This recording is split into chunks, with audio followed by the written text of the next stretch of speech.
Welcome to Understanding the Bible with Pastor Stephen. This is episode 27, Money Part 3, Tithing. Last time we had talked about increasing your wealth. I quoted from 1 Chronicles 4:10, the prayer of Jabez, and two things that we learned from that it's not wrong to want more and to ask God for more, but we need to understand the danger and bent towards evil that humans have when they accumulate wealth and use money the wrong way, okay? And then we talked about the second person, the richest person in the Old Testament was Solomon. And wisdom is much more important to God than wealth. But because Solomon asked for wisdom, God gave him wealth. So we learned a few things from all of this. Learning and wisdom is very important to God. A wise person tries to learn new things. So take that in wealth when it comes to a job and learning how to survive in this world and increase your wealth. Well, you need to diversify, have multiple streams of income. We looked at Proverbs 31. I would encourage you to read that. That's the virtuous woman.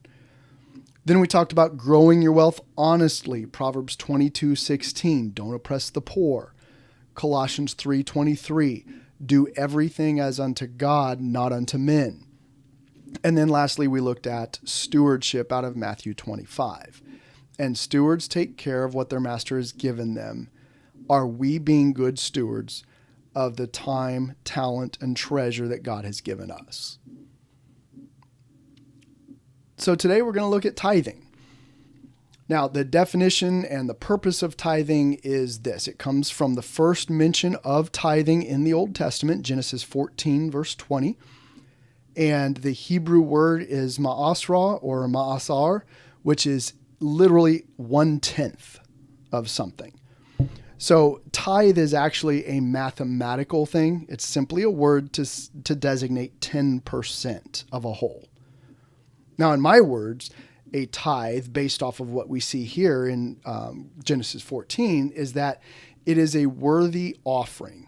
It's a portion significant enough to show gratefulness and to be useful to the person that receives it, but not enough to hurt the giver. So let's read, starting in verse 18. It says, and Melchizedek, king of Salem, brought forth bread and wine, and he was the priest of the Most High God. And he blessed him and said, blessed be Abram of the Most High God, possessor of heaven and earth. And blessed be the Most High God, which hath delivered thine enemies into thine hand. And he, Abraham, gave him tithes of all. That is the first instance in the Bible. So that person that the tithe was given to was a priest of God. He was a king. Now, he and the whole concept of tithing was reaffirmed in King David's time. If you read Psalm 110, the messianic prophecy about Jesus Christ being a priest, it clearly says, after the order of Melchizedek. So it's reaffirming that this particular person was a priest of God that received tithes, right? And Hebrews 4:14 calls Jesus the high priest.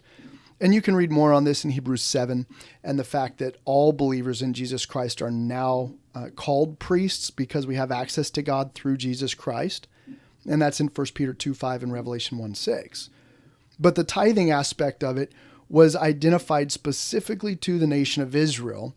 And if you read Leviticus 27, verse 30 says, and all the tithe of the land, whether of the seed of the land or of the fruit of the trees, is the Lord's, it is holy unto the Lord. And that made it clear to the nation of Israel that when God gave them a blessing, God gave them land, God gave them wealth and food and everything else, that the first part of that, 1/10, belonged to God. And God saw it as his. And if you didn't do it, it was robbing God, okay? Now that's reaffirmed in Malachi 3:8. It says, will a man rob God? Yet you have robbed me. But you say, wherein have we robbed you? In tithes and offerings. And you are cursed with a curse, for you have robbed me, even this whole nation. And then verse 11, and I will rebuke the devourer for your sakes, if you give a tithe. And he shall not destroy the fruits of your ground, neither shall your vine cast her fruit before the time in the field, saith the Lord of hosts. So and you should really read verse 10 as well, because that really kind of ties up what God will do for you, kind of like a promise. I mean, it is a promise about tithing and obeying God. But it's very important that we understand the difference between the Old and the New Testament. So the Old Testament, the law of Moses, the tithing was established as they became a new nation after they fled the land of Egypt. In Numbers 18, verse 24 says, "But the tithes of the children of Israel, which they offer as a heave offering unto the Lord, I have given to the Levites to inherit. Therefore I have said unto them, among the children of Israel they shall have no inheritance. And the Lord spake unto Moses, saying, Thus speak unto the Levites, and say unto them, When you take of the children of Israel the tithes which I have given you from them for your inheritance, then you shall offer up a heave offering of it for the Lord, even a 10th part of the tithe." So a 10th part of the 10th, so 1% of everything. So a few things to learn from this. First of all, the priests were not exempt. When they received the 10% from all the other 11 tribes, they had to give 10% of that. But the 12 tribes all got an inheritance in this new land, the land of Israel, except for the tribe of Levi, because they were set apart as priests. You can read about that in Numbers 3. But the tribe of Levi literally survived off the blessings that the other tribes received from God. So the only thing they survived on was the tithes that they got from those other 11 tribes. Deuteronomy 18, verse 1 through 3 says, "The priests, the Levites, and all the tribe of Levi shall have no part nor inheritance with Israel. They shall eat the offerings of the Lord made by fire and his inheritance. Therefore shall they have no inheritance among their brethren.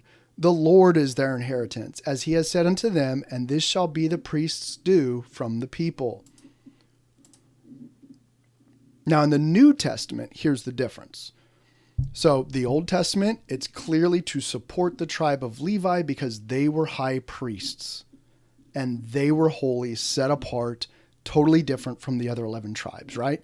So giving to the high priests to help support them because they did not have a job as far as like making money. Their only job was to be dedicated to God. Is that starting to ring a bell on how things work in the New Testament? I'm thinking pastors. Okay, so think about this stuff. Now let's look at the New Testament to see what it says. First of all, we need to understand that we are not under the law. There are 3 types of law in the Bible. Moral law, which is for all people, all places, all time, such as don't murder, don't steal. Morality, okay, what is right and wrong. Then there are civil laws and ceremonial laws. Civil laws were for the nation of Israel when they were established. It's a historical fact, something that is still valuable today to learn from as far as impartiality and fairness. And if you look at our Constitution, a lot of our laws were actually made based off of some of these civil laws. But these are laws that we are no longer required to follow. All right. Then we had ceremonial laws, which was made to Israel to set them aside as unique worshipers of the one true God and to point them forward in time to the person and work of Jesus Christ on the cross. But we know that we're not under the old laws, the civil and ceremonial laws, because the Bible tells us in Romans 6:14 and Galatians 5:16. Romans 6 says, "For sin shall not have dominion over you, for you are not under the law, but under grace." Galatians 5:16 says, "This I say then, walk in the Spirit, and you shall not fulfill the lust of the flesh. For the flesh lusteth against the Spirit, and the Spirit against the flesh. And these are contrary the one to the other, so that you cannot do the things that you would. But if you be led of the Spirit, you are not under the law."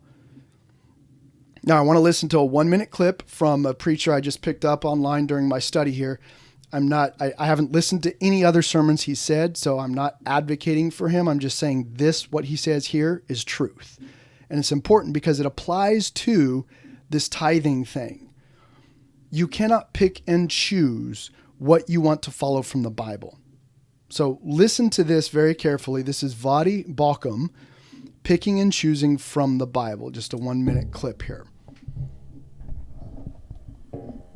Number two, Christ has come and we are under the new covenant. However, he has fulfilled the whole law and he has actually enabled me to keep the moral law. The moral law hasn't gone anywhere. So it is still wrong for you to murder me or me to murder you. It is still wrong to commit adultery. It is still wrong to steal. All of these things remain. So it is because I understand how the Bible is written and I use the Bible carefully that I don't just pick and choose according to what I like, which is the exact opposite of what you are doing. So I have a better question for you. You wanted to know why I pick and choose certain parts of the Bible. I can explain it to you in painstaking detail, and it gets to an authority that's higher than me. But what I want to know is this. Why is it that you get to pick and choose from the Bible? And you don't know why, and you don't know how, and whatever you choose is what you happen to want at the moment. And what's better for our society? People who decide what's right based upon what they want at the moment, or people who understand and recognize that there is a law higher than themselves and who submit and subject themselves to that law? All right, so that's what I got off of Vadi Bakum, I think is the way you say his name. And it's very important to understand, of course, what he was talking about there in regards to moral law versus civil or ceremonial law. And the civil and ceremonial law of tithing in the Old Testament was tied together, because the ceremonial law was religious, and the religious sect, tribe of Levi, spoke to God. God ruled them. They were not a monarchy. They were a theocracy, and the Levites were spokespeople for God. So their ceremonial laws, some of them became civil laws to run their government. Taxing people comes from this stuff, the tithing, okay? So you've got to understand all that stuff when we talk about the Old Testament.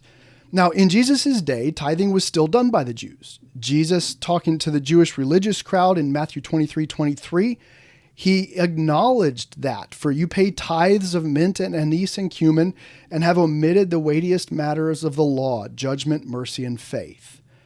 But we have to understand that recognizing and understanding the day in which he lived, that people lived under that law, is not the same as commanding people to live under that law. In fact, Jesus did the opposite. There is no commandment to tithe in the New Testament.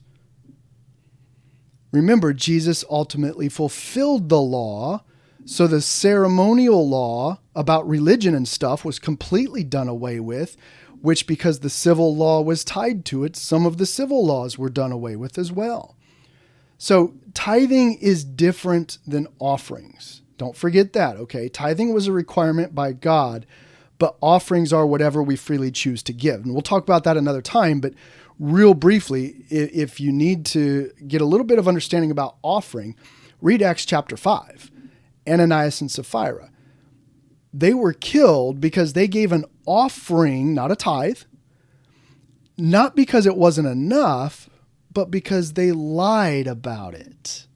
They said, we're giving you 100% of the purchase price of the land, when in reality they conspired together to keep back a part of it for themselves and to lie to the apostles and tell them, no, this is all of it. So that would be giving grudgingly. They didn't want to give it all, so they lied. So understand that an offering is the amount that you choose to give, but it has to be given without remorse or without holding back. It should be done cheerfully, okay? And I want to look at 2 Corinthians 9:6 in regards to that, because it clearly says, but this I say, he which soweth sparingly shall reap also sparingly, and he which soweth bountifully shall reap also bountifully. Every man according as he purposeth in his heart, so let him give, not grudgingly or of necessity, for God loveth a cheerful giver. So that's giving, not tithing. It's an offering. Totally different.